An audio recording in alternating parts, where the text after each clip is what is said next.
Something witty. We watched Unfriended Dark Web. And we are, doesn't matter because I'm not keeping this, in defense of bad movies. Oh, I see. It's a place filler. Yeah.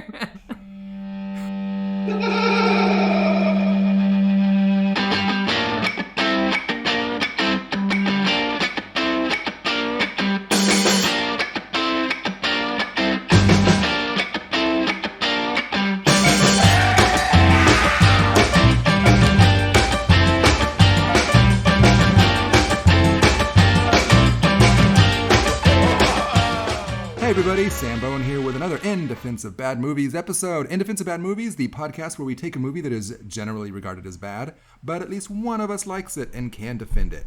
I am joined, as always, by my intrepid co-hosts, Bobby Mattern. I'm going to say last name for reasons that will become obvious soon. Hey Bobby, how's it going? I'm doing all right, man. How are you doing? Oh man, I am... It has been a rough time. I lied. No one's doing all right. Yeah, what the fuck am I talking about? Yeah, okay. And my other intrepid co-host, Lauren Bowen. Hi, guys. Hey, Lauren, how are you? Just crying a little bit every day. Yeah. As always, as usual, Laura King is in Vancouver filming a movie, so that's why she's not here. But we do have a returning champion, if you will, and I think you should. And his name is Bobby Ramos. Hey, Bobby. Hello. Hi. Good to be back. Yeah, it's good to have you back. It's great to be here. I missed you guys very much, and I'm happy to see that you're doing okay. And, yeah, so there's that. Yeah. Well, awesome. Thanks for coming. Thanks for coming back. So it wasn't a horrible experience, I guess, the first time. No, I really enjoyed it. I love visiting you guys. So cool. It's always a pleasure. I'm sad that we can't hold hands this time, though. Well, you know, just nobody can really. So there's the grim reality of that. Unless you got nice, gloves, which is very interesting because now like rubber is basically the savior of life in more ways than one. So or it used to be the preventer of life. Yeah, well, Condoms. tomato. Yeah. So get to keep my youth in more ways than one. So great. There you go. Now we're having a lot of fun. But we're here to talk about a serious subject. Unfriended the Dark Web. Or no, just Unfriended Dark Web. Not about it. Now the movie It's cleaner. Yeah. The movie Unfriended the Dark Web. Now the movie you brought to us before was the first Unfriended. So it makes sense that you would bring this one. Just because that's the only way we allow returning guests. It's the only kind of movie. Oh, good. Yeah, these Unfriended movies, these are the only movies you've ever seen, right? That's my understanding. Yes, just only those two, technically three, and yeah. So it's it's been great. I don't know what Citizen Can is or Apocalypsino. I wouldn't worry about them. And that one cartoon, The Deer Hunter, where the deer and the rabbit play Russian roulette. So because it's rabbit season. Yeah. Duck season. Come on, it's me, Thumper. Come on. Meow. But so I will have to say, I had a little bit of problems coming up with an intro for this because, spoiler alert, I liked the movie. Guys, was this a good movie? I will say, though, this is our general Margino line is Rotten Tomatoes, and if it's 60% or over, they consider it positive. This is 59%, so it is right there. It just barely... In fact, if we all became critics, we might bump it up to 60%. Ooh, abuse of power. I like this. Yeah. It is one of the more interesting documentaries that I've ever seen. Yeah, it's true. It's right up there with oh no, I'm not going that route. No, never mind. I'm so curious. Don't fuck with cats. There we go. I replaced it. I replaced it with what I was originally going to say. I'm trying to be a much better person now. So curious. No, I'm not going to tell you. I can tell you I'm going to edit this out and then not, if that helps. Okay. Oh, sure. The Sandusky documentary. So, it was Epstein, wasn't it? One of those diddlers. I don't know. Those horrible people who were rotting in hell. So. What a cute I want my name word removed for them, from this. Those diddlers. Yep. Oh, boy. Good times. That's why I didn't want to say it. I'm trying not to do that. That's going to be our intro now. So it's like, oh, God. All right. Well, let's talk about this movie. Please. I have to say the fact that we were doing this on a Zoom meeting right after watching this damn movie. Oh, makes me no. very unhappy. You know, it's hard Say, to... guys, I got this new laptop, Oh, where'd you which get is it? funny. The Lost and Found. Well, a friend of mine got it for me. It's funny because shit. all media for the last like half a year is now like Zoom based or Skype based, and it was very hard for my brain to wrap around that this movie does not take place during COVID. It Right? was almost perfect. Yeah. Yeah. For that. But for all those people going out without masks, I mean, it could. Yeah. Then they got what they deserved. They're just a bunch of Trumpsters. That's what it is. I mean, if you think about it. Anti-maskers. Yeah. So let's talk about what the movie is. Let's do a synopsis. We don't have Laura here to do a 1-minute movie synopsis, but we'll muddle through. Okay. So who wants to take it? Who wants to take lead? I think we should do that, like the improv game, building one word at a time. So we'll all do it Oh, together. man. So Ooh, I'll dusting start- it off. Okay. So I'll start with. We really got to come up with order, though, if we're Yeah. going to do this. That's true. No, we don't have to do Okay. this. Okay. Bobby, why don't you take us off? Bobby Ramos, why Okay. don't you take us off? Okay. It's... You can say more words. Oh yeah. Oh, okay, good. Okay, so it's this guy who claims that he just bought a new laptop and is having a game night with his friends while at the same time trying to better communicate with his deaf girlfriend, his hard-of-hearing girlfriend. And it is later revealed that he did not purchase this laptop. He simply just took it. Yeah. And he took it from the wrong mofo. Yeah. So, and thus hilarity ensues. So funny. If nothing else, this is, since Hollywood doesn't make comedies anymore, this is by far, the funniest movie of 2018. 2018 was. Yeah. I don't remember anything else. So checks out. Yeah, not a thing. Yeah. So yeah. Then yeah, I thought it was interesting that this movie did a. The original one was what do I think of it? It's supernatural based, and this one was Yeah. not. I thought that was a brave choice on their part to switch things up a little bit. Yeah. Those hackers had superpowers, though. Well, not really. They had the superpower of the information superhighway, if you think about it, but as opposed to the dead high schooler who is possessing people to kill themselves Yeah. And I everything. really- But I'm sorry, I really liked it for that. Like, I'm still kind of like, guys, I think this is a good movie. Why is this a less popular film? And as just one comparison, because the first one was good, but like, there's a little bit of like, oh, there's a spooky ghost in the computer killing us. This was like feeding into all of the Illuminati conspiracy, Yeah. like the dark web, and this is a real thing, and like just feeding into all those very present technology fears. Like that was really effective. Yeah, that was really, it was interesting. For that.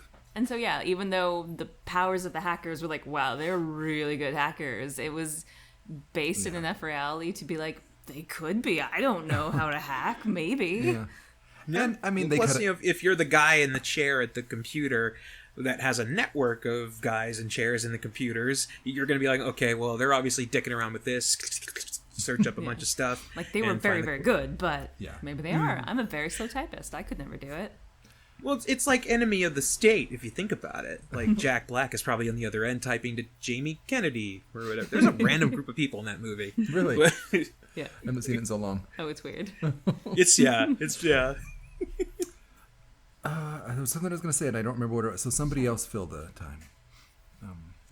Okay, so I think Thank you.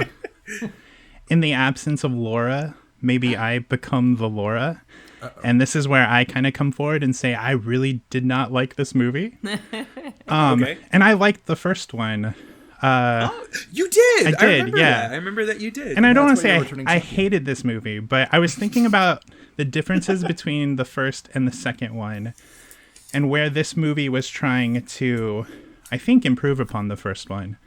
I know a knock that the first one got was that, like, while the gimmick was really fun and really clever, it was just a lot of, like, teenagers screaming at each other until just one by one they killed each other. There wasn't like a ton going on plot wise, And there wasn't even actually like a ton of like clever tension or anything. It was just a lot of people going like, don't stick your hand in the blender, and a guy going like, I can't help it, I'm sticking my hand in the blender while I'm making salsa.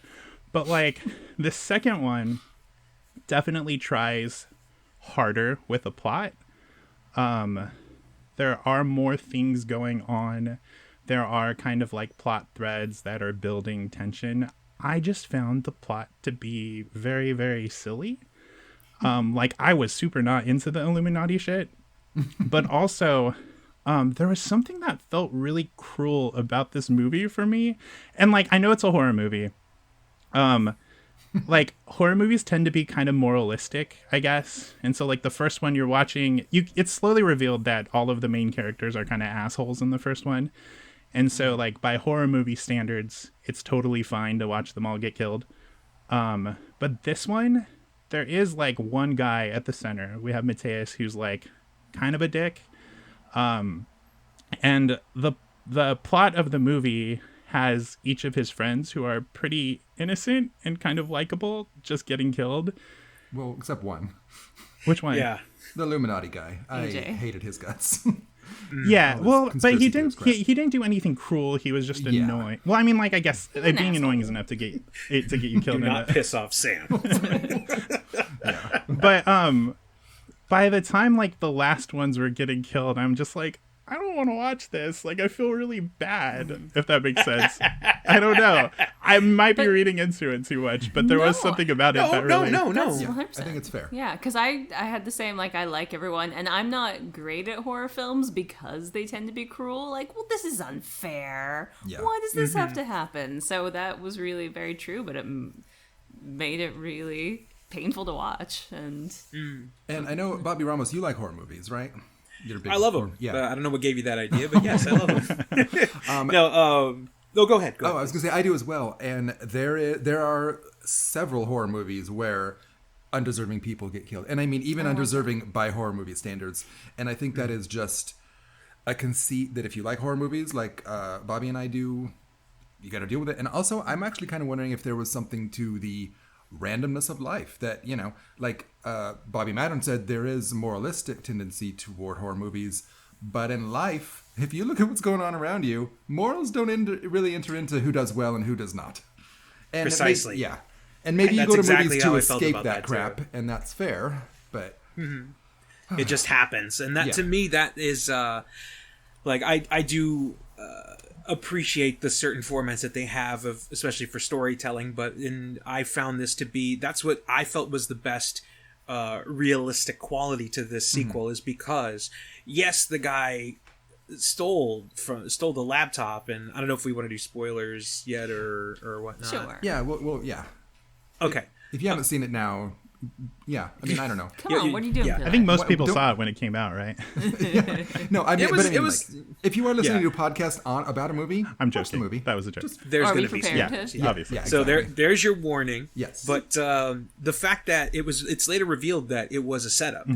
Like they Yeah. straight up just left the laptop there, and as soon as they sign into the Wi-Fi, that's it. They got Yeah. you. So in a ways, it is very cruel to the point where the innocents were taken out. However, it was also in the line of, well, it's like action reaction kind of thing. He stole the laptop. He straight up just took a laptop instead of like checking for the lost and found or whatever. He just took it, and his friends got dicked in the end. And unfortunately, it was just meant to happen like that. And that is the cruelties of things. Like, things just happen whether you cause them or not. That's just the 50-50 part of life. And it's like the folklore storyline of, you know, the normal person that Yeah. wanders into the dark woods or, you know, wherever. People who are just normal, living their lives, that end up in this dark underbelly with, you know, horrible consequences. Or you watch a weird video and in a week later you die. There's know. plenty of examples True in life horror. It's true. examples. I think that's totally fair, and I think that's especially fair considering the genre. I think for me, what bothered me about it was, you know, we have Mateus, our protagonist. A large part of the movie is him trying to make amends with his girlfriend and save his girlfriend. who also debatably kind of being a dick too. Also, I think once you sacrifice like 3 or 4 people to the idea that like Mateus should be able to save his girlfriend's life, it starts to get like, I'm like, well, this is, I mean, like on a very cruel and impersonal level, like not worth it anymore. You know, she definitely was, and maybe it's just because we know her the least. She feels like the biggest victim in all that. Yeah. And Oh, for sure. Yeah. Because, guys, she was so beautiful. Beautiful people deserve this kind of thing the least. Yeah, that's very off-putting. That's why to the see a Manson hot person die in a horror. That's why the Manson family murders were just like the biggest tragedy ever. Just because Sharon Tate was so pretty. Otherwise, nobody would know who Manson is. Yeah. Yeah, Absolutely. I want my name removed from this for sure, though.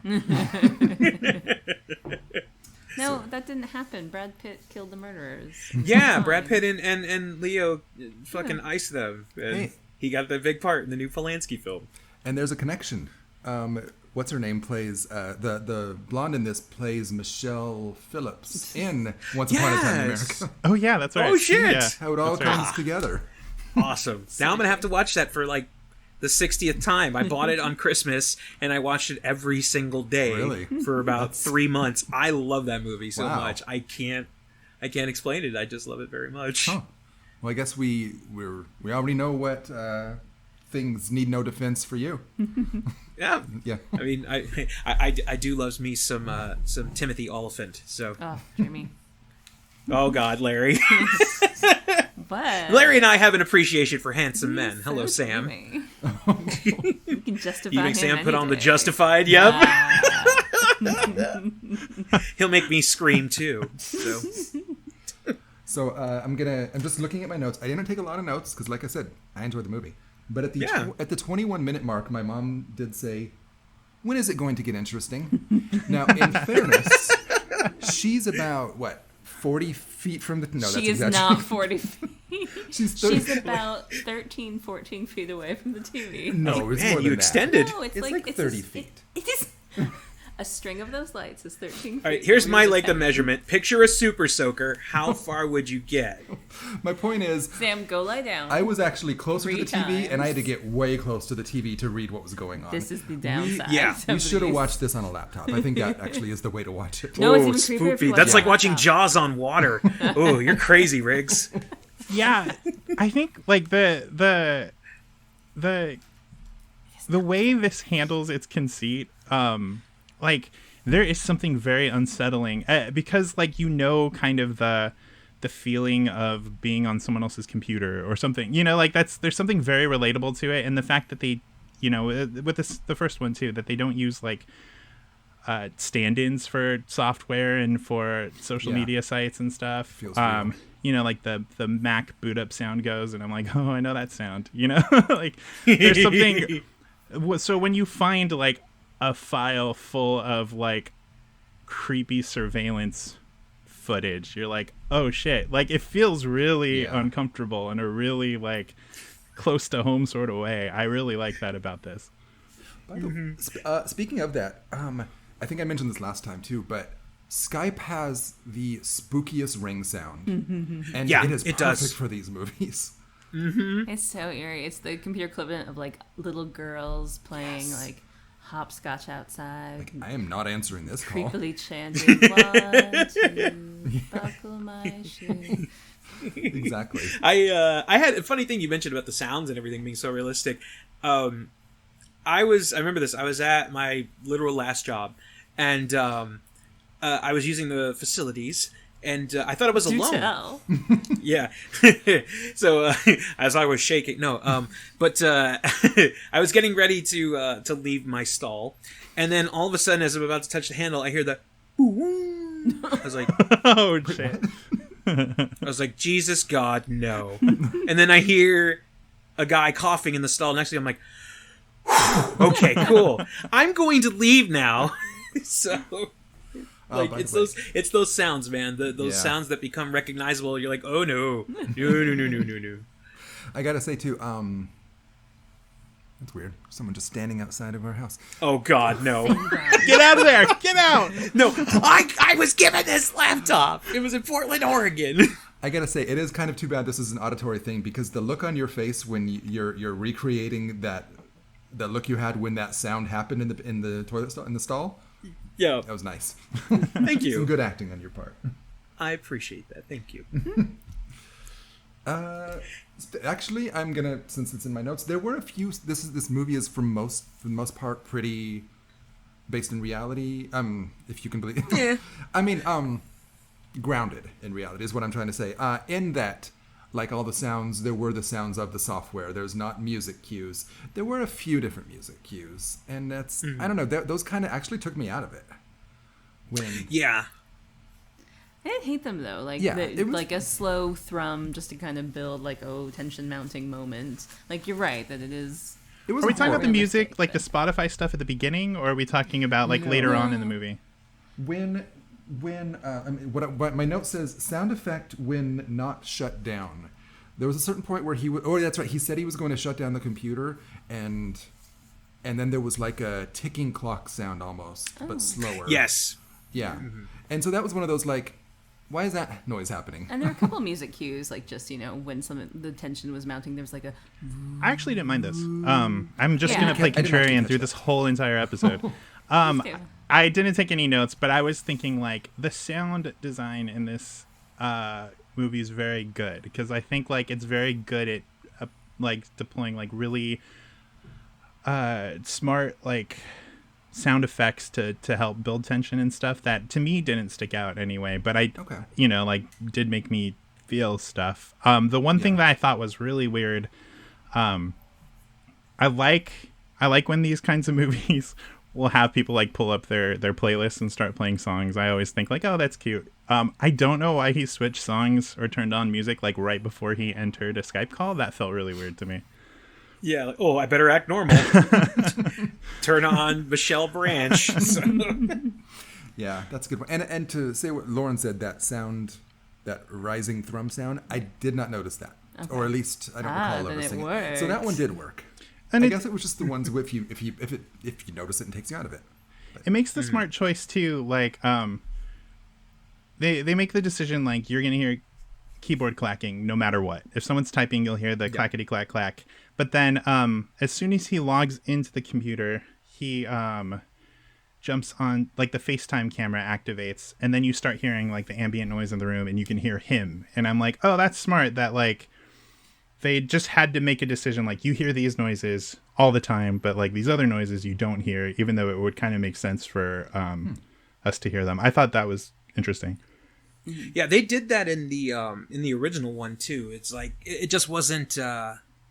I guess it was kind of overshadowed by all the MTV acting. Like, wait, no, wait. Like but like anytime that it was a personal moment with the main person that you are seeing through, everything would sort of just kind of muffle out or kind of deafen, and then you'd only hear the noises of them dealing with their own stuff. Yeah, that's definitely something I appreciate from these two movies. And yeah, I mean, the only thing that I felt that bothered me sound-wise in the sequel was during the countdown clock on the final vote for the main character, because there's just beep, yeah, and I was like, what the fuck is that noise? I've seen this movie before. I muted my TV. I'm like, oh, it's my TV. Oh, anytime the TV makes noises that it makes it sound like they're coming from the house or like from somewhere else, that's annoying. Yeah. Yeah. All right. Anything else? I'm particularly impressed by all the acting, and because horror films tend to be lower budget, you get some solid people, but there's always a few weaker people. And other than poor Katie, who gets her head bashed in, everyone was really strong. I was really impressed by everyone. Some of these people are like recognizable a couple of years later too. Yeah, I'm like, oh, I know that person. I know that person. Yeah.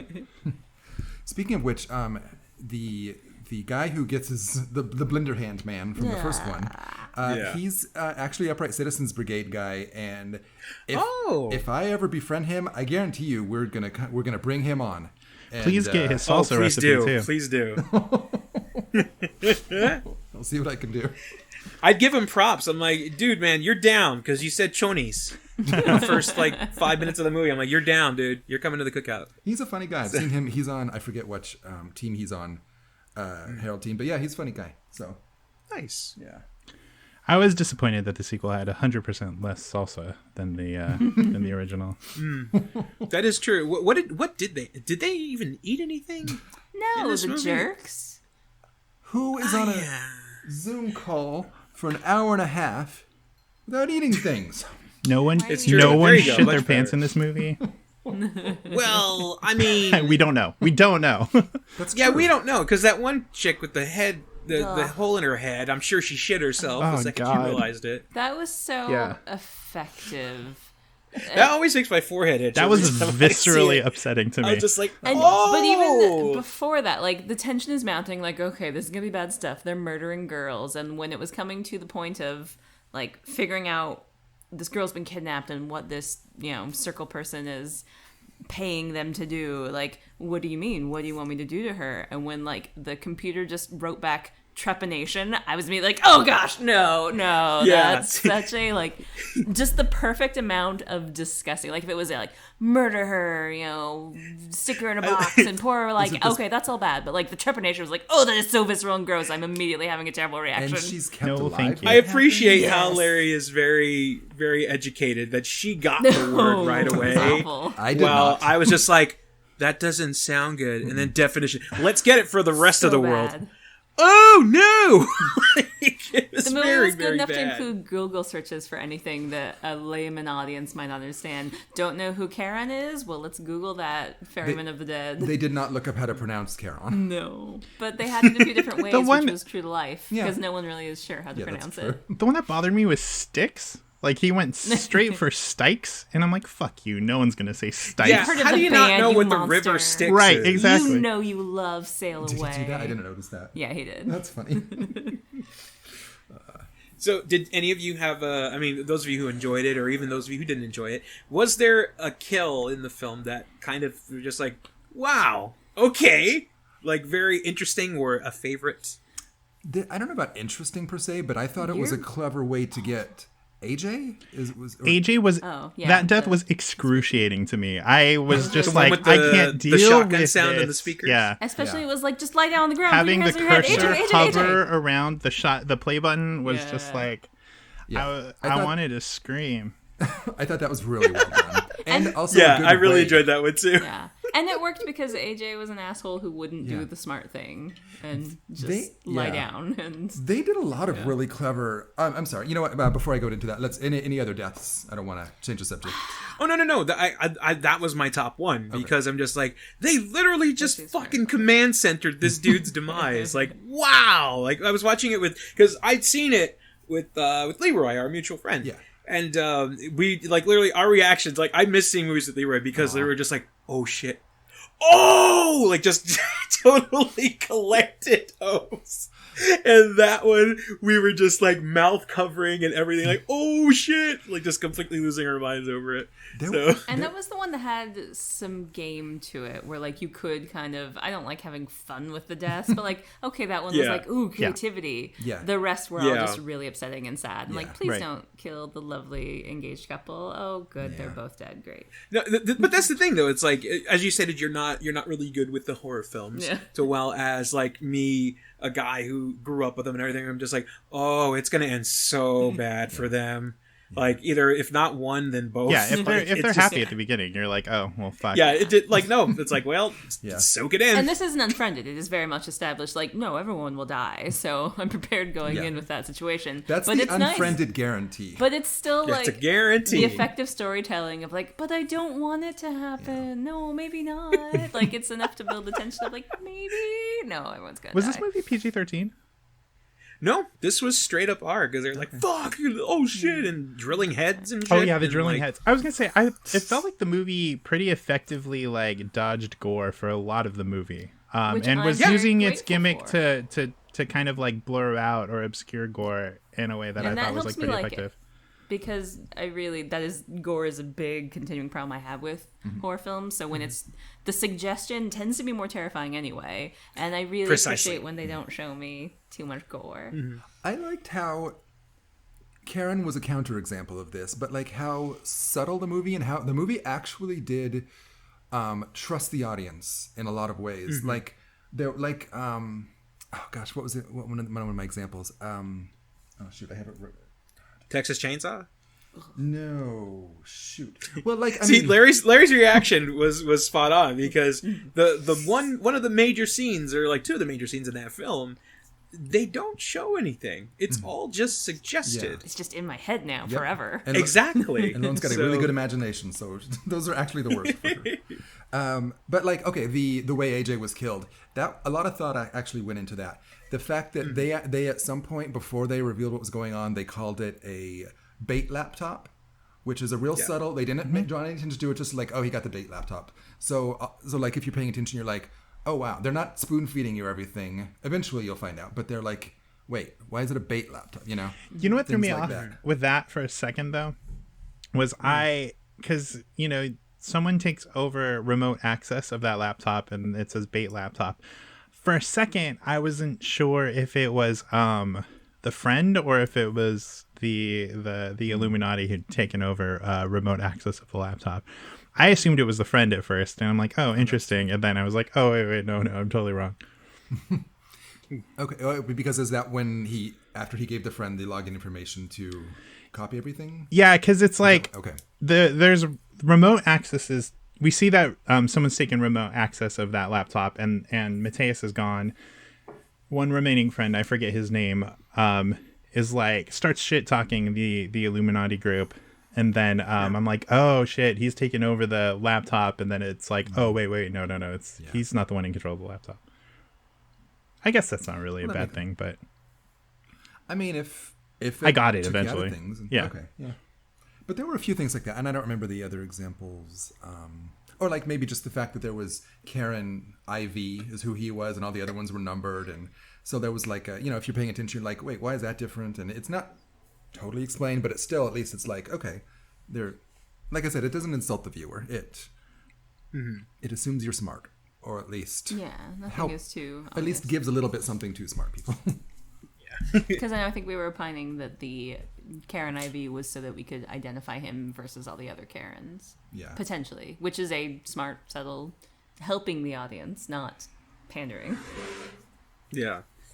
I think they tried to make it as easy as possible to keep the audience aware of who is who and what is going on, as opposed to like the need to confuse them, like in Oculus when they did the flashbacks and the shots to the recent times, you had to be thrown for a loop with that. While as with this movie, it's just like, no, this is the person that's doing it. All the bad shit that's happening, and like, why is this happening? Oh, it's the bad guy. Yeah. So I think maybe the core of my problem with this movie is there are certain things that are scarier than other things. To me, like a hooded figure walking up to a laptop and the screen glitching while it's typing will not ever be as scary to me as like finding 1 terabyte of like fucking creepy videos on your hard drive. Like that is terrifying. And so I think maybe this movie did, for me at least, play all of its cards too early. And so I knew like, oh, this little Illuminati group is the bad guys, and I'm just not like particularly frightened by them. Like I just find them to be very silly. Whereas when you have someone searching through a folder looking at all these creepy ass surveillance videos, I'm like, oh, this is really, really unsettling and really, really scary to me. And maybe I wish it had doled out that information like a little more slowly, I guess. Okay, interesting. But how'd they get their faces to glitch? well, That's terrible. well, The one that broke me was like when you see the first friend get pushed from the roof, you see a person with like a glitchy robe pusher off, and I'm like, oh, so they're magical hacker wizards then. yeah, I could have done without that, but I think it's more along the lines of like they didn't want to take any chances, no depixelization or any of that other shit. Movie stuff to where like cops have this magical camera that can depixel everything. You just give it to the hot nerd on the cop show. Yeah, enhance. So enhance. Was the pixelization in that instance, is that someone going through after the crime and like going through and wiping them down and like that's why it's pixelated, or do they have like magical pixelation clothes? I'm imagining that assuming they've that. got some sort of device on their person that makes like their like immediate radius unpickupable by cameras. Yeah. Well, the only Which is plus, like, terrifying. I mean, some of that was live though, so how could? What was that? Well, plus, But if at the end, at the very end, you Science. see the huge command center. That's true. So Yeah. you would imagine that they would have a section for it because they're taking bets all over the world. So I would imagine they have their shit together. Like, oh, you got to talk to Debbie over in Pixelization. She'll help you out with that one. I will say, as much as I as I said before, I didn't like this movie as much as the original. I think the zoom out to the command center at the end was way more effective and way more unsettling than like the jump scare at the end of the first one, where like the monster shuts the that was really silly. Yeah, no Bagul ending. Yeah. So, I think this movie does a good job too of Bobby, you said you find the Illuminati silly, and I'm right there with you. I don't think the Illuminati's a real thing. It's not a That's how they're gonna get you. not a conspiracy theorist. that's a But the movie shows like no, but in this world they are real and they are actually quite terrifying. So that worked for me. And I mean, it's the movie. Oh. I'm not sure is necessarily moralizing this, but it's any large group. It could be one percenters. It could be like It's not necessarily the Illuminati. any It's- small group Right. that can control the fates. Yeah. I'm of- saying Illuminati in place of Yeah. Charon or whatever. A thing that I did find unsettling, though, very small thing, was when the river software transitions from like looking like Doom to looking like Skyrim or whatever. Like that was kind of Yeah. like, oh shit, something's different. shit's getting serious. Yeah, these are clearly the richer powers that be because they got the upgrade, they got the deluxe patch and everything. So. Yeah, but to jump on what you guys were saying about the Illuminati or the higher ups. I mean, honestly,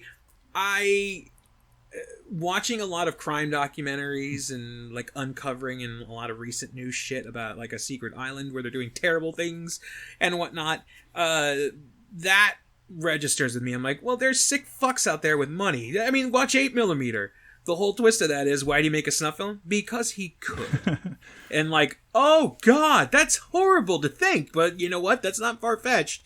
Like, money corrupts a lot of people, and to the point where they would probably do this. It's like The World's Dangerous Game. It's just told through a laptop. Like, we're giving you all this money to do these horrible things, like, or contributions, as they call it in the film. Well, and the regular people who don't have any knowledge of this or just trying to make it day by day to find the joys in life are just the victims of it. Well, I don't necessarily think the Illuminati as a concept is silly as far as like as a villain movie Dead high device. school girl. As what? As a dead high school girl coming back. Right. But I exactly. I think the like in the first movie, if a large part of that movie had been a dead high school girl showing up on screen and killing people, I would have rolled my eyes at it. And I think visually having people in robes running around made me roll my eyes at it. Like the idea of Illuminati is fine. I think it's just how present they were physically in this movie didn't work for me. It was really cheesy. But like again, hard drive full of fucking terrifying videos, really scary to me. Legitimately so. That is fair. One of the like sort of minor quibbles I had too was at the end, the old adage, 3 people can keep a secret if 2 of them are dead. There's a lot of fucking people in on this secret. Somebody's gonna give it up, but whatever. It's the end of the movie. I've had fun. I'm not. Yeah, gonna try not to build a USA series out of it because they will do that shit. I still haven't seen the Purge series, so Oh, I have seen the Purge series. was Or it good? I watched like 4 episodes of it. Yeah, it's all right. It's not bad. Okay, It's like the Purge. You always want it to be just a little bit better than it is. That's funny. it gradually got better because like watching the first one, I was like, man, I really don't like anybody in this movie. I agree. And then as you go to the second one, you're like, oh, Frank Castle as being Leroy Collins because he's just the Punisher, Right. killing people in the Purge. Like, oh, okay, he's got that redemption thing, all right. And then you move on to the next one. Oh, okay, they're working for the greater good. I think And- the thing with the Purge is it's like a smart movie for stupid people, if that makes sense. Like The thing That with makes the Purge absolute is it's a sense. terrible idea. Who signed off on that? exactly, you want it to try just a little bit harder, and you're just like, this is When clever, but I society want it decided to be that a was little what more we were gonna clever. Do.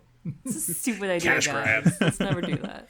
I just want to say my last note in this is ending is purgy. So many people involved. And I mean, and I think that's the comfort of potential reality whenever anyone presents these kinds of conspiracy theories. Yeah. I hope in reality that, well, something would get leaked, and that's what lets me sleep at night. But for the fun of the movie, we can pretend that, of course, because like what you said, the guy with the island or any of these, the 8mm guy, like I can believe lone wolves doing it, or even a small group of people like the Hunt even. I don't know. But for 100 years, a bunch of Mason assholes protected all their nonsense with an iron fist. Yeah, but what were they? I don't know. Nothing, but they're just a bunch of Well, you don't have to worry about that, my Caucasian friend.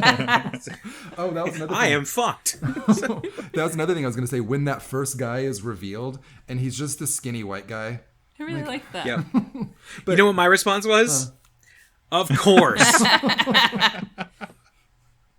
Because they're the only assholes that have time for this nonsense. Yep. Yes, good old Titus reference. What white nonsense is this? Oh boy, oh boy. What else?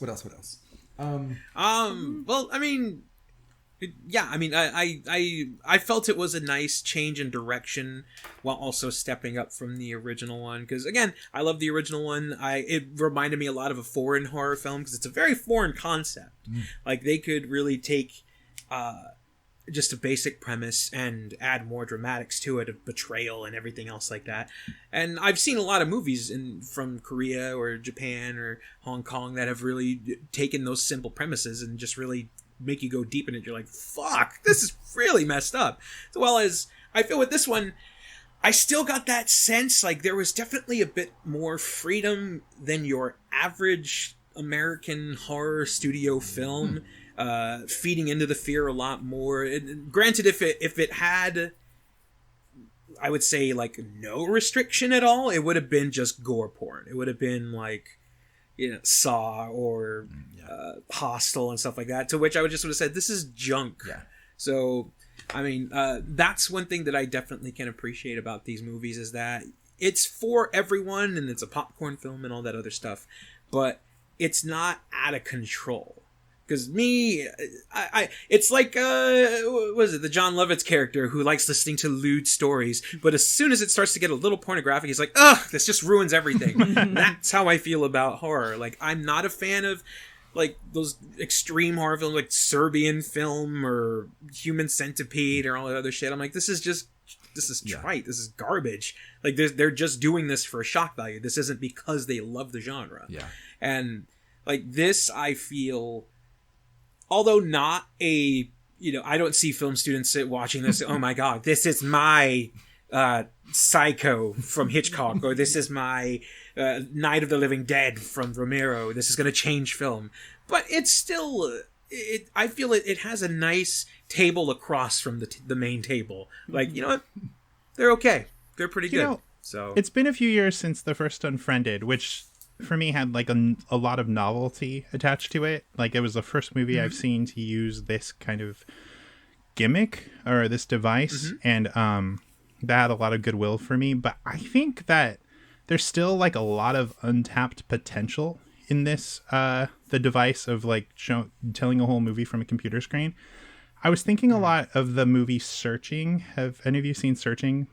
I've heard about this. An ex of mine used to talk about it, and I just haven't watched it because she liked it. And I didn't totally love Searching.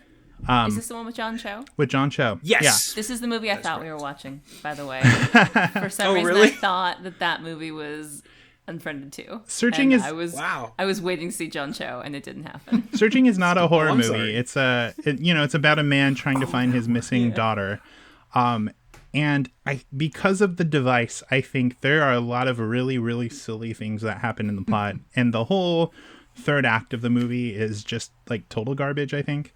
But the first like 10 minutes of that movie tell a very like restrained, beautiful story through this gimmick. And I was really excited in theaters. I'm like, oh, this is like a moment in this kind of like conceit. And I still think like we're going to get a lot more movies based around looking on someone's phone screen, looking on someone's computer screen. And I'm like excited for like the movie that like really, really breaks through and tells like a really, really great story through that. I don't know that we've seen it yet, but there are things about each movie I've seen with this conceit that I've really, really, really liked and have been really, really excited by, including this one, which, you know, I've said I didn't like. But yeah, I like the conceit. I think it's a cool conceit. And I'm like you say, I'm excited to see it done well, because I don't think that the Modern Family episode that did all the screen.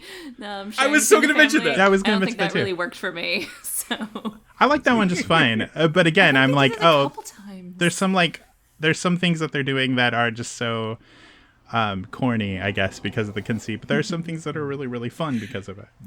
Yeah. To get on your point of mentioning like there is some untapped potential with this, I totally agree with you on that, because it's very evident now that our devices do listen to the things that we say. Like, we can mention certain products and all of a sudden, oh, there's an ad for this, and it's a total coincidence, I'm sure. 5 fucking minutes ago. To where I think that if you were to take the plot to, was it Searching? I forgot the title. Yeah, Searching.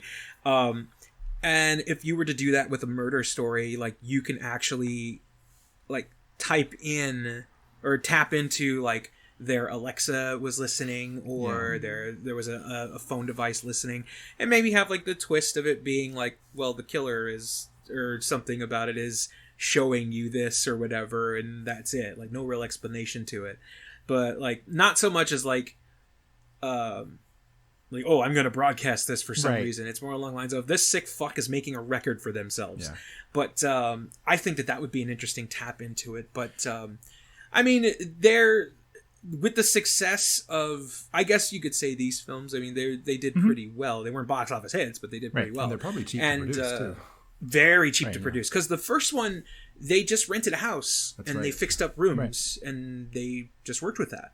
And probably the same way with this one, is just they had more of a budget to explore.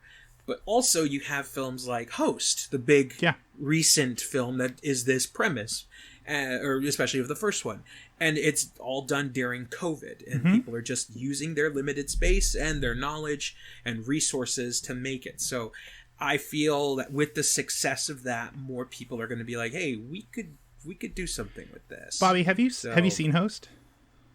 Yeah. Okay, I was gonna bring up Host as one of my needs no defenses, but since you brought it up, I'm just gonna talk about it here. There are very clever ways that movie used its conceit. I don't think that's like a great movie or a perfect movie by any means, but there are things. It's fun. Yeah, there are things where it taps into kind of like our universal usage of technology. Where like, I mean, like, I'm gonna do a scare spoiler on Host, I guess, but like, just skip ahead 20 seconds if you don't want to know. But there's like, there's a moment where you just see like a face filter floating in the middle of the room. And it's scary as shit. I'm like, oh shit! Like that's a great way to indicate that like a ghost is there. Anyway, I'm done with that. Absolutely. We're good. It's funny because Sam's going to edit and he's going to have to listen to it anyway. And so I just told him. He'll be fine. He'll be fine. Because I think once he... I didn't ruin anything big, though. I really didn't. The joke's on you. I'm going to watch The Host tonight. That's that Korean film. It's good. It's really good. Yeah, it's so good. Okay. It's so good. You're gonna want noodles, because when they're doing a scene where they're eating together and the noodles look so really good. I love that scene. I'm a huge fan of like scenes where people are just literally eating. You know what else I think we need to normalize? 1 hour movies. Great idea. Love it. You know, that actually kind of brings me to a question I had. If this movie, not that the movie were longer, I think the fact that it's in real time and it's an hour and a half, that really hamstrings this movie, because you do have to suspend your disbelief about what the, for lack of a better word, Illuminati can do. Yeah, but isn't that terrifying? It suggests their power when you start to think about, like, how'd they do that? Oh no, what if they could do that? That, I guess so. And I really think that Hollywood needs to re-embrace the 90-minute movie, because I fucking love a 90-minute. And this movie, like, I really enjoyed the movie, but like, if it suffered from overlength, it would quickly become tedious. Oh, you remind me of Vivarium, the Jesse Eisenberg movie. It's a recent movie. It was only like an hour and some change, but it felt like fucking forever. I'm like, dude, this should have been a short film. Are you talking about Batman versus Superman? That shouldn't have been made at all.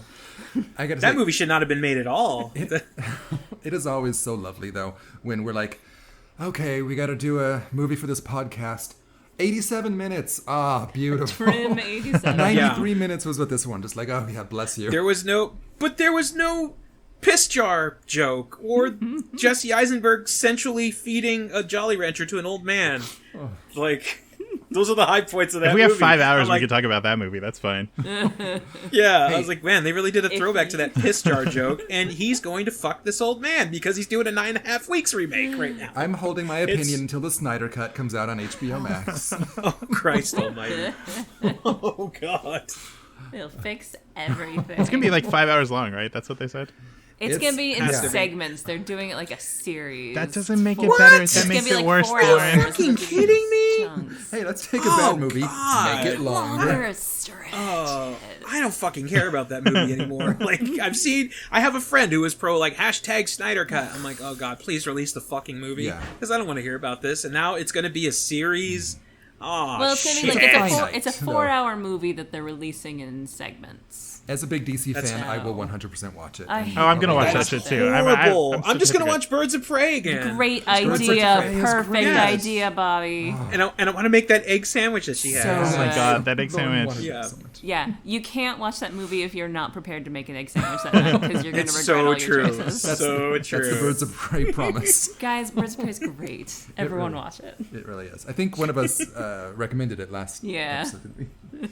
Oh, it's such a good movie. I enjoyed it. Agreed. I think my only other major problem. Actually, I'm gonna do a shit sandwich and do just Ooh, yummy. an open face shit sandwich because I only have one piece of Oh. bread. What's the gravy, the- Sam? We'll see. I'll get to that in a little bit. When the lesbian couple, when the mom was brought into it, I thought that was badass. I thought that was cool. Yeah. You're so dark. Yeah.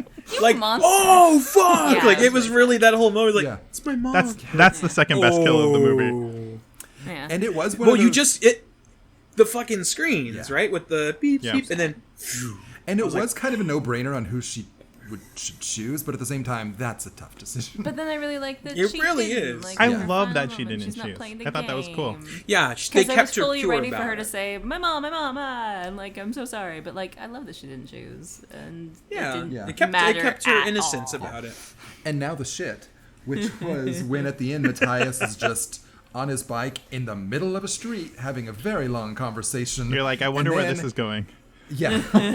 And then a huge truck that has to be loud comes out of nowhere to flatten him. This would be my only critique. I'm willing to accept the rules of the movie for everything else. That one's like, where'd that truck come from? Bobby's got a rebuttal. Look. But to be fair, he just saw the love of his life get taken. I would accept. and his friends be totally fucking.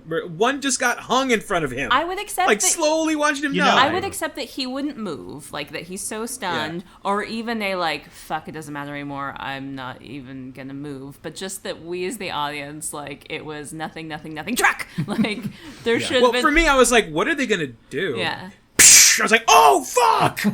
He was severely I know it would ruin underreacting the to jump his scare. friends getting killed throughout the rest of the movie anyway, though. What Just was like, that? oh, I'm Sorry. so sorry that my friend, your fiance, just got pushed in front of a subway. No big deal. I'm so sorry. But, like, let's move on with the plot. That's true.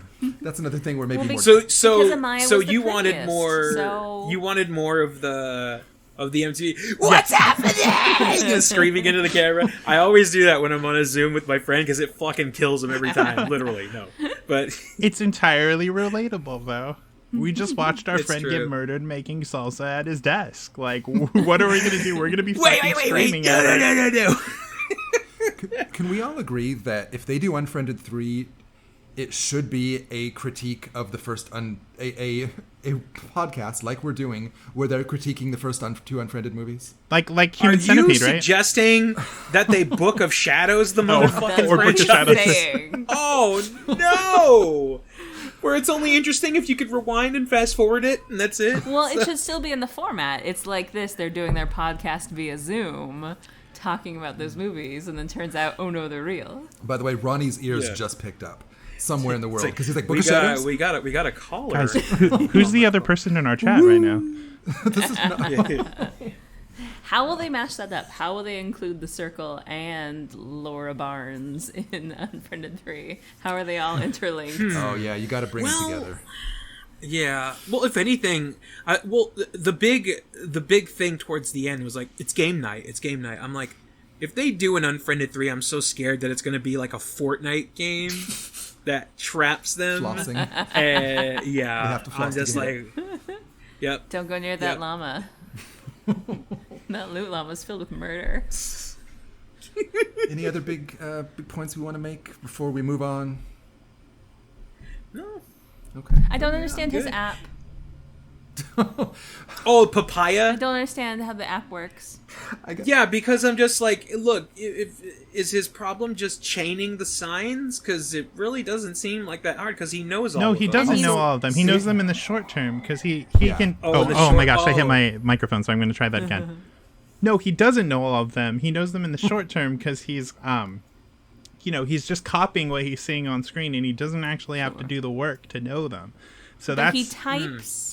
And then it constructs... No, he says... He types in his sentence, and it constructs the sentence in a series of videos in the sign. Because it builds but like a you visual just dictionary. typed, so she can just read what you type. He's saying it out loud. And it's doing voice recognition, and then it's doing the sign. However, but it could just be also, voice recognition and show her the text. Because the text is up there, too. Yeah, there is no reason. It should be one or the other. Yeah. And I know his point is about the emotional connection that he said. But she makes a really good point about the signing how... lesson. That's not the same thing. Yeah. I feel like I'm going to accidentally wade into really, really problematic territory here. So I'm going to preface this with saying I don't actually know anything about... the hearing impaired or anything. But I feel like there's one moment before like the Illuminati takeover where she's like demanding he go on to voice chat with her, and then she's like really frustrated that he like doesn't actually know sign language. And I'm like, you just I mean, like you can both type. Like, I don't understand what the issue there is. Yeah. Well, it was a greater reflection of the problem with their relationship. Absolutely. Surely. Maybe it wasn't executed in that moment as well as possible, but she's fed up with him. And also, I really like. She really is. I also really like the moment. It felt like a really real moment where, and like a real men are from Mars, women are from Venus type thing, where she says, like, he invented this thing so he doesn't have to learn sign language, but she can still be. And he's like, yeah, this helps me understand you. Right. But you don't understand. It doesn't help you understand me. I'm like, oh, that's really good. Somebody really thought about this. Yeah, Yeah. that's great. Yeah. I think Bobby Ramos was just Oh, killed. he's calling the thank cops. goodness. Oh, phew. Yeah. He just went off camera. Oh God, he's come back with a blender. Oh no, I stuck my hand in a Papaya sign language app, and now I can't talk to you. What's happening? What's happening? So, I think three of us like it. Bobby Mattern. Now, this is your chance to say like, okay, I actually kind of liked it. I was just playing devil's advocate, but we just want you to be honest. This is the final verdicts. Oh, so I'm starting the final verdict? Well, I mean, Sure. Three of us like it. I'm going to say I really enjoy, like I said before, I really enjoy this conceit. I really, really like the genre of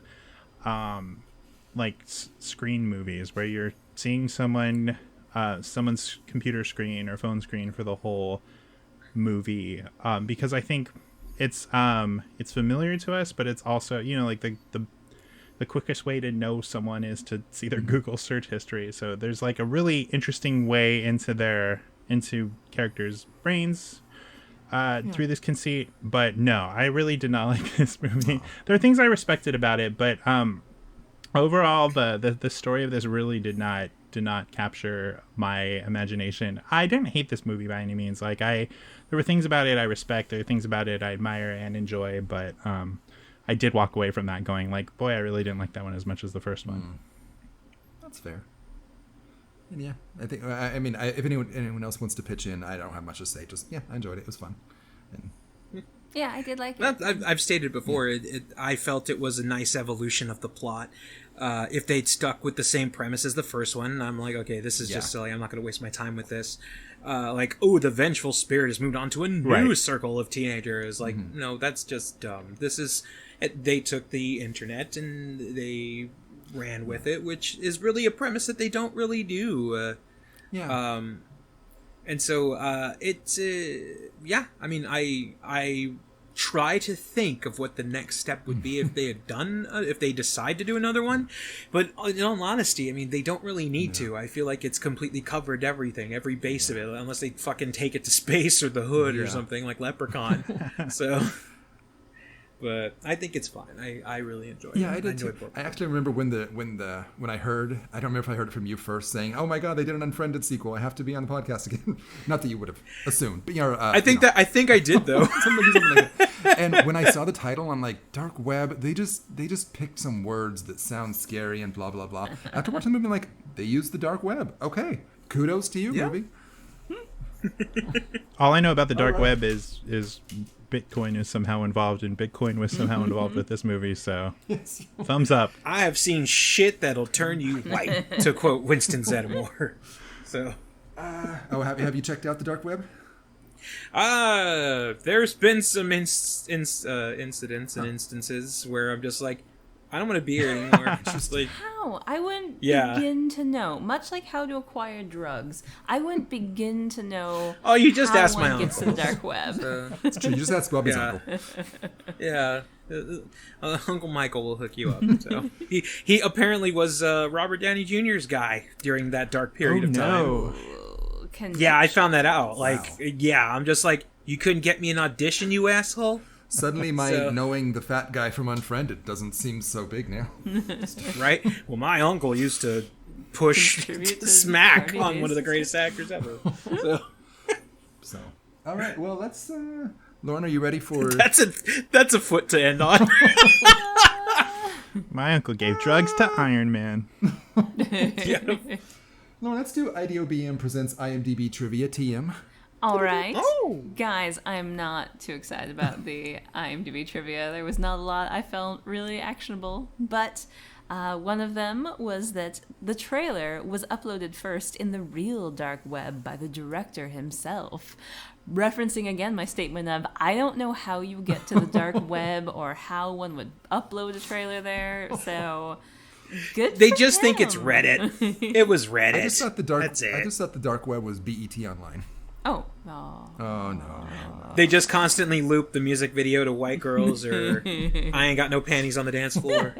So the film was those are two BET dark classics. So the film was originally called Unfriended Game Night and was likely I knew it. Dark Web's a better name. I knew it. And IMDb Trivia opines that it was changed to avoid confusion with the Jason Bateman-led Game Night. Whether or not that's accurate, because according to the trivia, it says likely changed because they don't know. They don't know nothing. And as we were talking about terrible choices, the original plot line was supposed to feature our original Ghost from Unfriended 1, Laura Barnes, tormenting a bunch of 20-somethings on a Skype call during their game night. So wisely, they changed it. Yeah. And good, very good. And then final trivia, just to build off of something, there were several vague posts that referenced that this film had a couple of different theatrical endings that it actually premiered with different options at the end, but they were very vague and poorly explained, so I had to go deeper into the light web, the normal web, to study that. And I assumed it was like, okay, so in the end, let's vote whether Matthias lives or dies, and we obviously watched the dies version, so I thought, okay, they'll clue it, and like, oh, he doesn't get hit by the truck, hooray. But no, they're very different endings, and they were upsetting. Before you get into it, I'm just going to say, if our web is the light web, damn. Because it's already pretty damn dark. It's so dark. Yeah, it's pretty. Can you imagine what the dark web my is, God. though? Yeah. So it's very White Lodge, Black Lodge kind of thing. So, for all my Twin Peaks fans out there. But so the film itself came out with 2 different endings, and then they put 2 more endings on the Blu-ray. Now I gotta buy physical media? Do you want to know what they are? I was really hoping you would have liked this movie so much that you were already up to date on this. Do you want to know what they are? Well, my Blu-ray player's broken, so I need to get a new one. It's my PlayStation, that's all. Okay. I'm like, oh no, I'll just buy digital games, but I'll just buy a cheap little Blu-ray player. I was going to say, fortunately, Blu-ray players are pretty cheap. Yeah, they're cheap. Do you want to know what the endings are, or should I let you take this as like an extended media to go explore for yourself? Or get the Blu-ray and be surprised? Mm-hmm. Yeah, I'm going to get the Blu-ray. So you don't want to hear this then? Or the... No, you can just stay. I'm all about presentation. You can take your headphones off like Sam did. Yeah. Oh, that's a good. Nah, suck it up. Oh, also, All right. I'm sending the stuff to Bobby to edit, so he'll hear it. Sweet. Well then, okay. If anyone does not want to hear the 3 alternate endings for this film, boy. then please take off your headphones. Cut out the gaps here because it's me like. No, I'm pulling gonna up the- vamp. Please vamp. No, all right. That was a good movie. Grace Jones, vampire. Yes, fucking All right, I'm ready. the friend from Weird Oh, Science. we're talking about vamp now. All right, I'm ready. Okay, Yeah. it's that. So obviously we see in the what is considered the canonical ending when he's hit by the truck. In the second theatrical ending, it's very different. Matthias he signs to Amaya to meet him at the place where they had their first kiss, and that's actually where he ends up. But there's an open grave and a coffin, and one of the circle members throws him in the coffin and puts him in the ground and buries him really, really fast because Amaya shows up shortly thereafter. And when he's in the ground, he like tries to call her, but because, she's deaf and he doesn't have the thing on the phone and can't sign, she doesn't know what he's saying. And so he's like, the ending of the movie is him buried alive in a coffin, which is awful. Not happy. Don't like that one at all. No, that was really awful. Like trying to be The Vanishing. It's really terrible. Okay, and then so the home video releases, the 2 different options. The first one is actually a happy ending, which I kind of wish we would have seen. Boo. Both Matthias and Amaya end up at, secret location, and then they have a final vote to the circle members to like, all right, should Amaya and Matthias live or die? And it turns out they vote for them to live, as sort of like, they liked his pluck, wanting to, do a bait and switch with the money and try to protect Erica, and they're like, good for him for making a moral choice, which I like the happy ending, but also implies that these murderous monsters are like, good for him, let's reward him for being I only accept sweet. that ending if the 2 of them immediately break up when she realized exactly how many people were sacrificed for them to wind up back together. I assume she would. I'd be okay with that too. She'd be like, wait, it's what happened to all of our friends? Oh no. no, what happened to all our And our friend's mother. But no, but like, I'm glad they didn't go with that too, because that's very. It's like, the secret way to defeat this evil group is Love. Be nice. love. Who's been screwing with this thing? And then Really, they. the final alternate ending. Matthias is led to believe that Amaya has been killed, maybe she wasn't, and is then left alone with a gun. The circle takes bets on whether he will kill himself, but the result isn't shown. That's better. That's a better ending. It's interesting. That's something. Yeah. I like the ending that they did, except I for the don't- fact that he's standing in the street for Yeah. 10 minutes. Well, he's a fucking idiot. That one ends with Matthias having to like struggle with the guilt of having destroyed the lives of like everyone, and also maybe his girlfriend. Like that puts it on him emotionally and what we think like how he'll deal with it, and I like that better than him just getting mowed over. I would have been fine with that ending too, but I like the fact that it's, I felt that the original ending was fine, but if they had gone for that deeper ending, I think a lot of people would not have liked it because it leaves them make up their mind. A lot of people But don't like as somebody ambiguity. who they really don't. true. But there was a short period of time where a lot of films were doing that. And I'm just like, oh, you couldn't think of an ending, huh? But no, I think this is definitely one of those films that I think it could have worked with. And if that's on the Blu-ray, then I'm definitely getting the Blu-ray because I want to see how that's executed. Have you As heard of long as it doesn't end YouTube? with Just out someone- of curiosity. As long as the movie doesn't end with someone being buried alive, I'm fine. That's What the about- worst option Yeah. for me. What about being dragged down to hell? Say, did you see the original Vanishing? Oh gosh. I have not seen that movie. I listened to a radio play of it, which was horrible shit! too. I can't imagine because the sound effects Yeah. and everything. But the original one is really, really good. And then you have the remake where, no, I will find a way out of this coffin and all this dirt. And Does he get out? he gets out. It's That really defeats the bad. purpose. Exactly. There's no lesson to be learned. Version of the And Vanishing it's just, Interesting. What's that movie? Right? Oh, And I'm then- so sorry. No, go What's ahead. that movie where Ryan Reynolds is buried in a coffin for the entire? Buried. Oh, is it called Buried? It's That's literally all I called had to Buried. say about that. I remember watching It that sounds movie. like a That is joke. all. What's Yeah. that movie call where he was buried in the ground? Oh, buried. That was one of those movies. When I saw what it was, I'm like, oh, I have to watch this. This is going to really, really bother me because I have a bit of a... Oh. I remember it being all right. I remember it being pretty good. Yeah. Yeah. My answer is I'm not going anywhere near that movie for that very reason. That's why the first half of The Descent is way scarier than the second half. It's true. All right, guys, let's talk about... Now, three of us like this movie, one of us didn't, but let's talk about the movie we wish we'd seen. Ugh, this movie is crap. I could write a better movie in my sleep.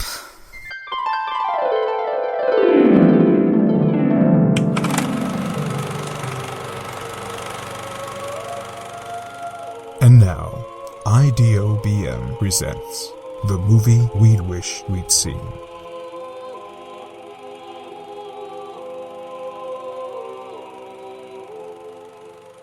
Now, our audience just heard Bobby helping out with the thing of that.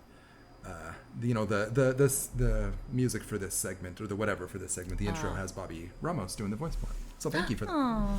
Oh, you're very welcome. I forgot about that. So this is when we take an aspect of the movie, a character we maybe would like to get their own movie, a sequel, a prequel, etc., that has something to do with this movie, but is not what we saw.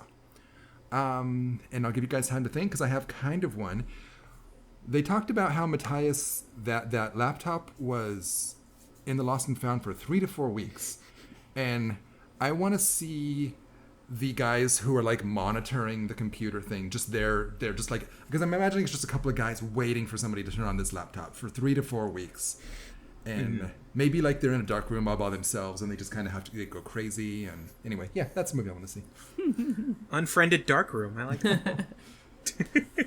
All right, who wants to go next? I can go. Like I said, I like this movie. I feel like I'm pleased with everything they did, and any small quibbles are fine. So I really feel like the movie is solid and good. The only thing I would change is at the very end, after Matthias dies, and they're doing the round table of all of the circle members waving into the camera like "good murder, guys," and then they're pulling out to like the master computer, and we see like the whole setup. The last thing I would like to see would be J. Walter Weatherman from Arrested Development turning into camera and saying, "And that's why you don't steal a laptop." Yes! Oh, that would be great. I know I'll never steal a laptop now, nor eat dairy. Because of J. Walter. That's good. Turns out the evil leader was Gene Parmesan. He got me again! I knew it! All right, Bobby, you're next. And since I didn't say last name, it's up to you. Yeah. You want to go, Bobby? Two very short ones. The first one is a movie entirely from Amaya's point of view. I think movies like A Quiet Place kind of toyed around with like specifically telling stories from the hearing impaired, and it would be kind of fun to merge both those genres together, like screen horror movies and like hearing or like mute movies. Scary movies together. That'd be fun.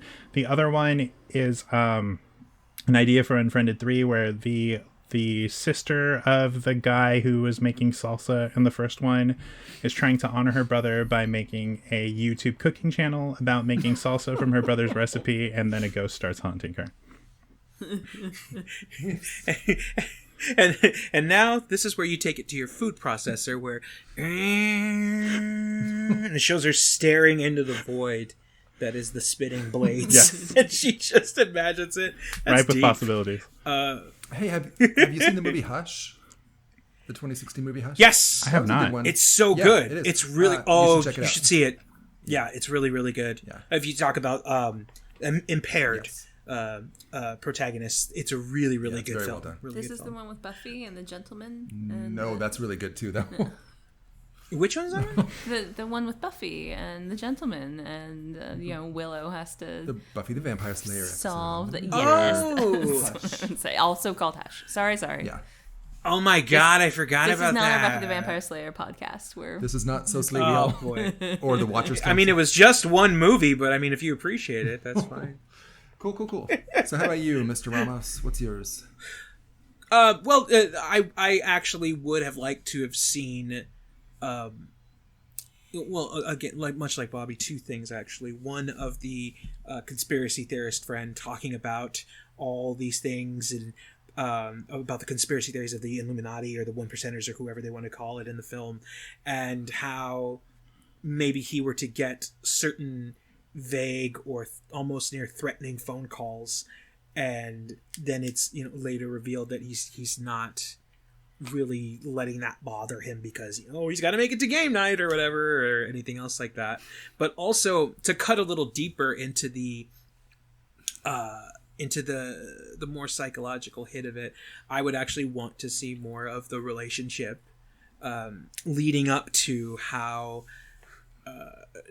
basically just how they fell in love, like how they came to meet each other, how they got to know each other, and how it actually is kind of a beautiful story about it. But then make it a short film to add on to this, and then you watch this movie leading into it, and it kind of just it adds a little extra oomph to it. Yeah, I like that. That's an interesting. So. Yeah, I like that too. It brings up. Oh, I'm sorry. Go ahead. Oh no. It's just to make another reference of it, because they kind of did that in for Rope, Hitchcock's Rope, because the trailer for that film, the victim of the main body, the dead body of the plot point of the story, the trailer is him having his last conversation with his fiance. Oh, that's crazy. That's interesting. I've never She's seen like, you keep looking at your watch. She goes, I really don't want to. I can't be late. I have an appointment. And then they cut to him leaving, and they're all happy, hunky dory.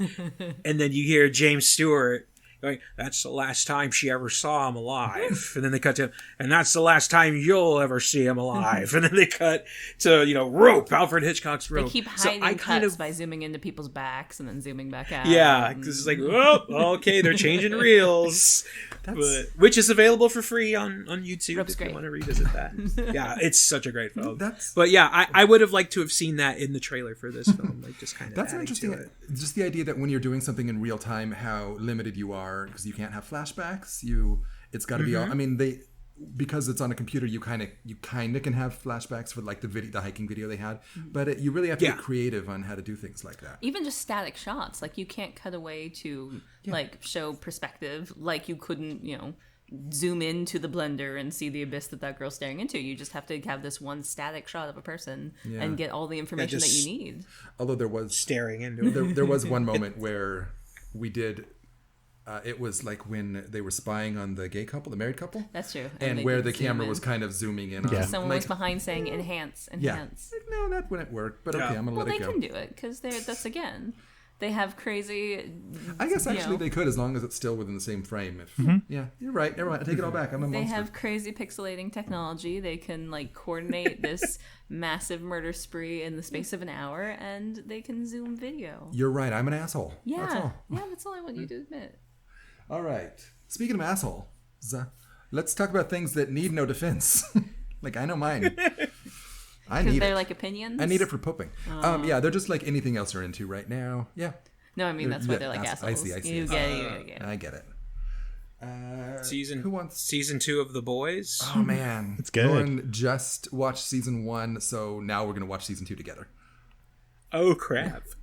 And the guys, I watched Awesome. almost all of The Boys in one day, and I think I liked it, but I also think, man, this is bleak. That's a rough day.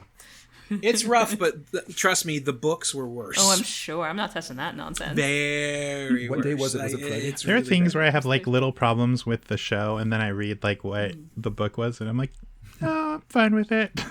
Oh, really? I'd love to hear what those things are off mic so we don't spoil things. Yeah, Yeah, we're gonna have definitely. to hear that. And what was the Bobby Ramos' story earlier that we're like, I want to hear what she did on the dark web, but not on mic. Oh, okay. Not on Facebook. Let's go to the dark web. All right. Okay. Let's go to the river. Anything else, or anyone else? Yeah. Since I blew one of mine, I'm still gonna do 2. The first 5 to 10 minutes of searching are really, really beautiful and good, and I will, give or take the rest of the movie. But the very beginning is really, really good. It's like if you were to do the beginning of Up in this format. It's great. Oh, God. Wow. So I'm never going to see it. Devastating.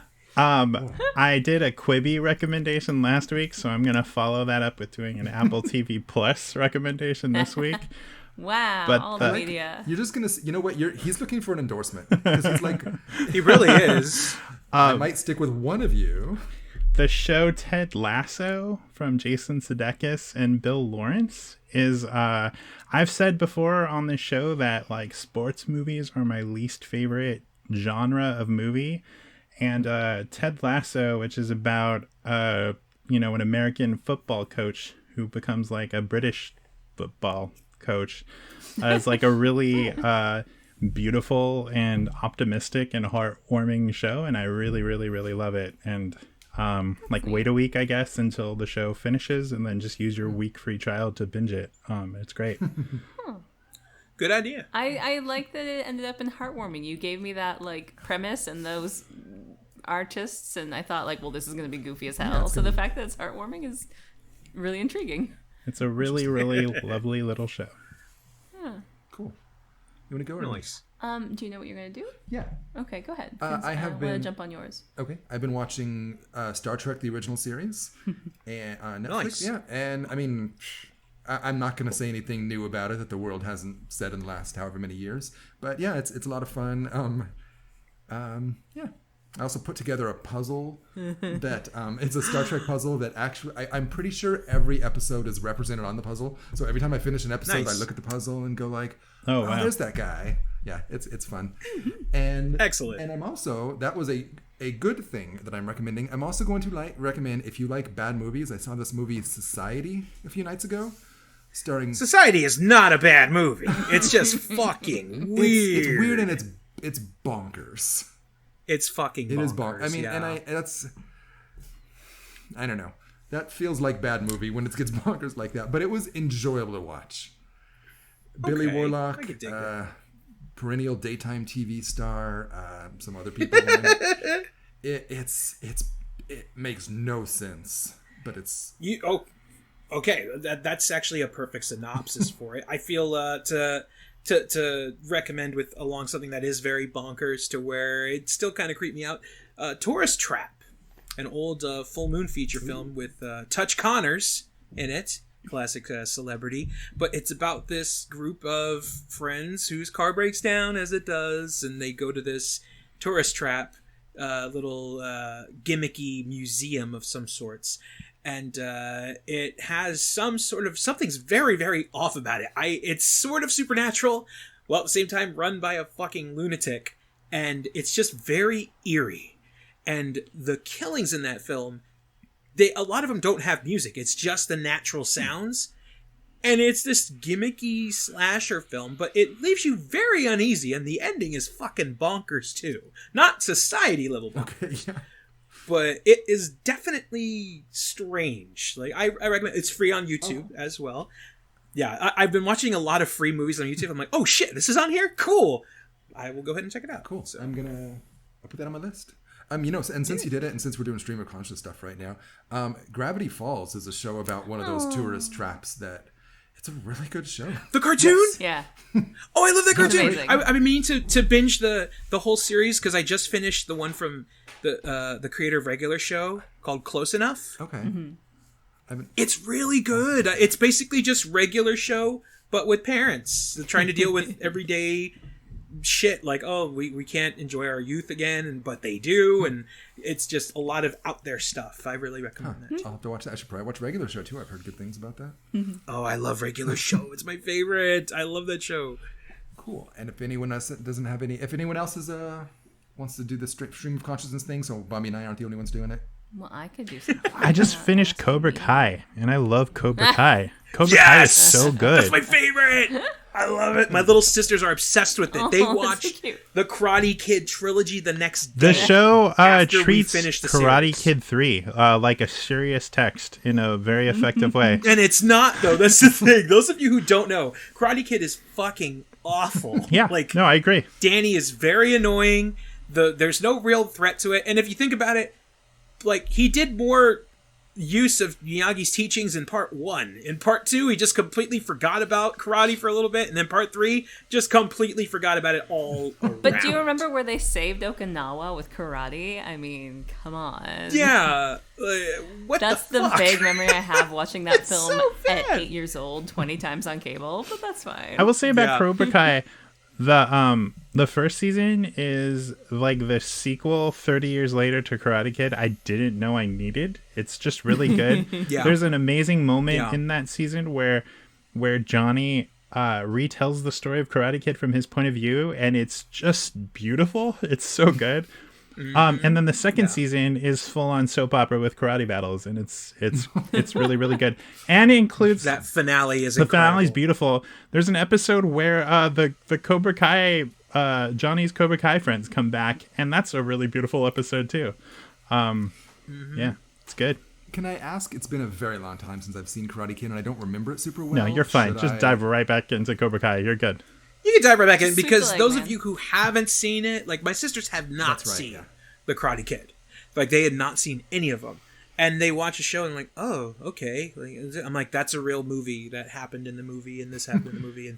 And they're just like, oh, okay. And I didn't even have to tell them because immediately after the following day, we had just finished the second season. And the following day, I went to go do some errands and whatnot, and I come back. They had just finished Karate Kid Part 1 and had started Part 2. I'm like, are you watching the trilogy? Yeah. I'm like, okay, I'm going to be over here. The events else of down Karate here. Kid 3, like I said, are treated like crucial events in the Karate Kid canon. I've never seen Karate Kid 3. Does Hilary I'm Swank probably not show going to up? go back so and visit bad. it, It is so bad. I forgot about But does Hilary Swank have a cameo in Cobra Kai? but honestly, who She fucking kinda- knows? Maybe No. third, fourth season. We're only on season 2. But I mean, you never know. She might come back. Hey, You might she's on that Away show, so she's in the Netflix family. Seriously, honestly, I you go. have no doubt that season 4 might introduce Hilary Swank as like Miyagi's other pupil, and she and Daniel will hit it off. Who are you? And you got the fucking Danny Russo. What's he gonna do? You know Miyagi. Everything's on the table, really. Yeah. Yeah. And then Jaden Smith will show up and no one will acknowledge him. Like, who's that Nope. guy? Not one. Not Will one. Smith is a producer on that show, though. Oh, There's, like- Jaden Smith He will is. show up. Yeah, He really there's every single one of the producers is involved with every single one of the Karate Kid movies in some way. Like, it's fucking amazing. I'm like, oh, okay. weird. So this is like just a universal sign off from everyone ever involved with the Karate Kid. That's fun. It's great. So many TV things to watch. Too many shows. All right, let's do plugs. I don't want to defend anything. That's fine. Yeah, let's do plugs. No, okay. Apparently, I forgot about Lauren. It's okay because we've already been going so long, and this is nothing new. I apologize But profusely. I just want to say, What I is want it? to announce to the world that Sam and I are really behind, but we are, and obviously it's, a day behind a massive Emmy history making, but we are catching up on Schitt's Creek, It's a great show. which... I a love that beautiful show. That was my Which is a favorite show of all That time. we were not enjoying season 1, and we were not It was a rough understanding one. why everyone was obsessed with the show. And then season 2 was like an immediate turn of like, oh, I'm suddenly caring. These are humans with Oh, hearts. And I think I love this show. That show drops don't- the Arrested Yeah. Development conceit in the first episode and then decides to become The Simpsons, and it's great after that. Yeah, Yeah, it really so- does. Yeah. So we're only in season 3, so- but it's incredible, and like so. I'm so excited. Yeah, It's great. It's so Okay, good. It just I'm gonna gets do better one and more better. too. I'm gonna do one more too then. We've been watching 30 Rock. I had never really watched it. Oh, really? It's a fucking cartoon, and it's amazing. great. Yeah, Yeah. It's the predecessor to Unbreakable. I'm so pleased. It's- Unbreakable. They're alive. It's America. Yeah, it was one that I was It's really excited to show miracle. Sam and was like, okay, when are we gonna finally like get that whole in our schedule? And so I'm just desperately pleased that you're enjoying it. But I was enjoying it, and then it just clicked in. Like, these are like Simpsons type jokes that they're like, what was it? It was the werewolf bar mitzvah. When I realized, Yep. Scary. when I realized for this 5-second joke, they had a whole set, they had costumes, they had choreography, they had all this. I'm like, okay, this is this, It's a whole song too. and it's amazing. Like it's Donald Glover that Oh, did really? it. That's cool. Yeah, so that's fun. And yeah, it honestly feels like the closest thing to a predecessor of The Simpsons to me since, I don't know, Futurama. But Well, because it's a show done by writers. Yeah. Like just straight up, writers made that show, and that's why The Simpsons worked so well as it did, and Futurama as well. It's just writers give you that freedom on the show, and it's so much fun. Like I love the relationship with Lemon and Jack, and like did you? So you just started watching We're it? about halfway through season 4. Yeah, I think that's where you We're are. well. Oh, okay, cool. So it's gotten Cool. proper, just Yeah, silly. Doctor Spaceman. Dr. Spaceman. Dr. Spaceman. I'm like, oh, this is it. Yeah. I love this show. Tracy's great. It's a really good show. So I don't want to necessarily have the last word. So if anyone else wants to plug, not plug anything else, but recommend anything else. I mean, you guys got it pretty much covered. Schitt's Creek. I'm really, really excited for you to continue watching. I really miss that show. There's an episode of Schitt's Creek that had me like sobbing tears. Also, just like Girl, that's like Yeah. several episodes for me. That shit really hits the I know, heartstrings. we were coming around in season 2 definitely, but then by the season finale where they like, oh, these people love each other. Like, oh, okay, cool. I'm 100% on Yeah. board now. and like the best until then, Are you saying "ew" a lot more? the best Tina Turner cover I've ever heard. I was saying, are you saying "ew" a lot more? Because I Ew. definitely have. David. Ew, David. I've been doing her looks a lot with like my neck going and like Yes. okay. I like your little hand movements. Yeah, it's such a great cast. I love that David, show. and I'm also trying to work on my Catherine Her O'Hara. Catherine O'Hara's really good. I'm glad they Well, they Eugene cleaned up love at the you too. Emmys. That was kind of cool to see. It was so fun. Yeah, it was so good. And I feel sad that the headlines I was seeing is like Schitt's Creek makes Emmy history. Ooh, what's the Emmy history? Oh, first Canadian show to win Best Comedy. Well, that's cool. That's cool. That's cool. They also swept They've been- everything, but Damn it. yeah. Are you trying to get me to do one more recommendation? please. I've recently, for whatever reason, been watching a lot of Canadian TV lately, and one of the other high points has been Slings and Arrows. I had never seen that. What is that? Three-season series. I'll use our American terms. It's about the New Burbage Shakespeare Festival. It is a small theater, but I guess it's like kind of important in their local ways. You know, the way Solvang is important to us, I guess. And it's just this theater company. They're struggling. It's got Mark.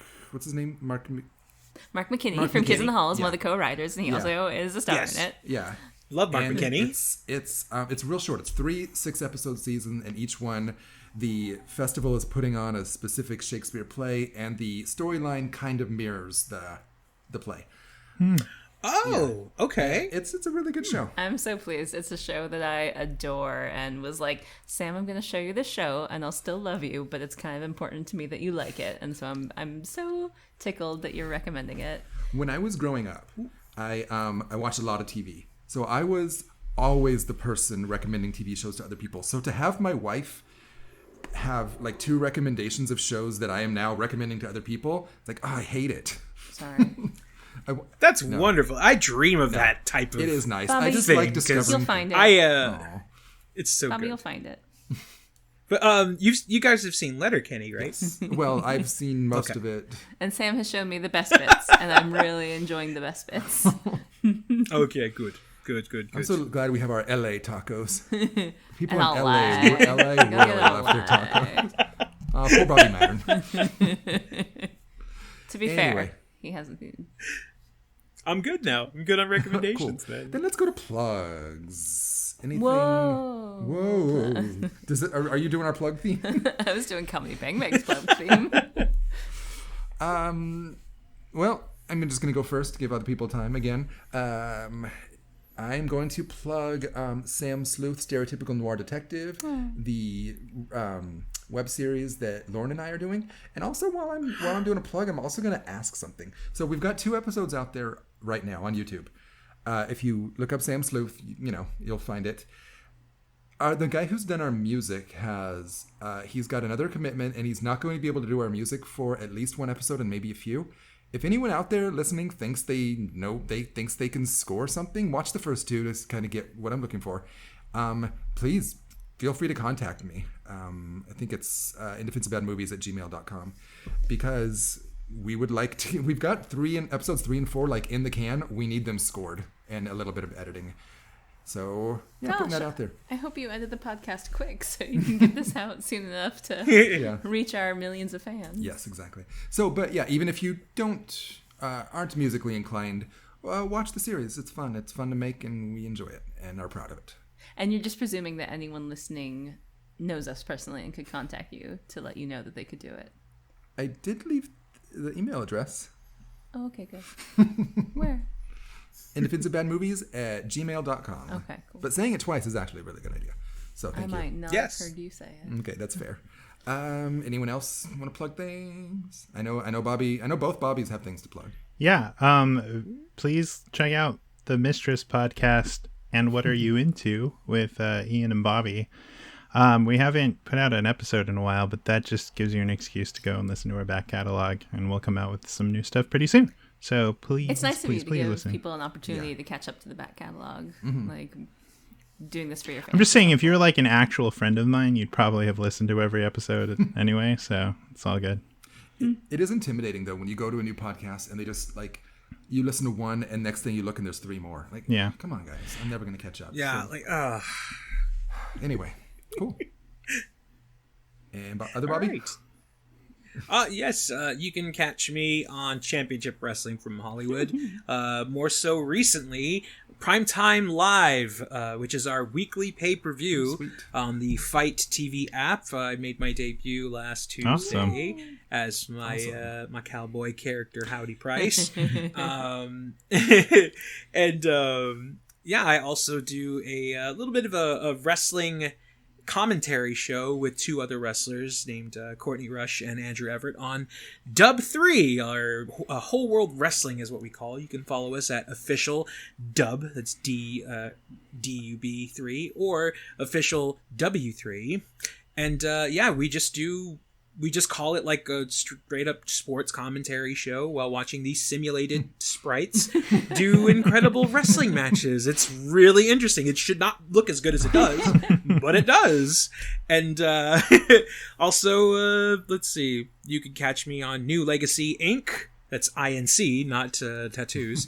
But again, just a bunch of goofy guys bagging on bad video game glitches and just having a good time. We do charities for the Canadian Cancer Society every awesome. year. And it's definitely been a nice eye-opening experience. Of a lot of times people are just looking to shoot the shit with everybody, and that's what we do. We shoot the shit. Cool. And other than that, you can follow me at Dino Winwood on Twitter. That's my other stage name that I go by. And please listen to more of these wonderful podcasts for my buddies Sam and Larry and Bobby. And I miss them very much, and I hope you got more to go. Oh, sweet. Actually, our next one's going to be our 50th one. 50th That's movie. crazy to Oh, me. snap! Yeah. We'll talk I'm about very that a little excited bit for more that. off air. But and I was going to say, I haven't. Shame on me. I haven't watched or listened to all the things that you do. But Bobby Ramos is one of the funniest people I know. So I am 100% confident it is going to be very good, and probably especially if you're into wrestling. You guys have started together in some Thank you. YouTube videos. That's true. You have a particularly good one on the YouTubes to watch. If I Wasn't Married was a really good one that I'm proud of, and yeah, It was a good one. cool. And Lauren, you just want to? Oh, I want to plug wearing a mask out in the world. Please. And peer-reviewed science. Oh my god. Fact-based journalism, and just maybe, Just don't be a fucking idiot, right? I mean, be a that's fucking it. idiot. Yeah. maybe believe. Wash your but hands, verify. wash your ass. In that order. Yeah. Maybe Yeah. just try to be kind to people a little bit. Well, now you made all of our plugs except for Bobby Ramos's one about the Cancer Society. I for only have to get up Canada. on Yeah. my soapbox because I have nothing else going on. So let me tell you how to live your life. Well, this was a long one, guys, but I don't think there's a minute of it that I would cut out. But unfortunately, Well, you're gonna have to. It's a little long. nope. This is the internet. I can do what I want. You're all stars, except for you. You're not Dark working out. web. We found out from Comedy Bang Bang that you can have a 5-hour podcast. But you shouldn't. So- Turn it into a great half-hour show.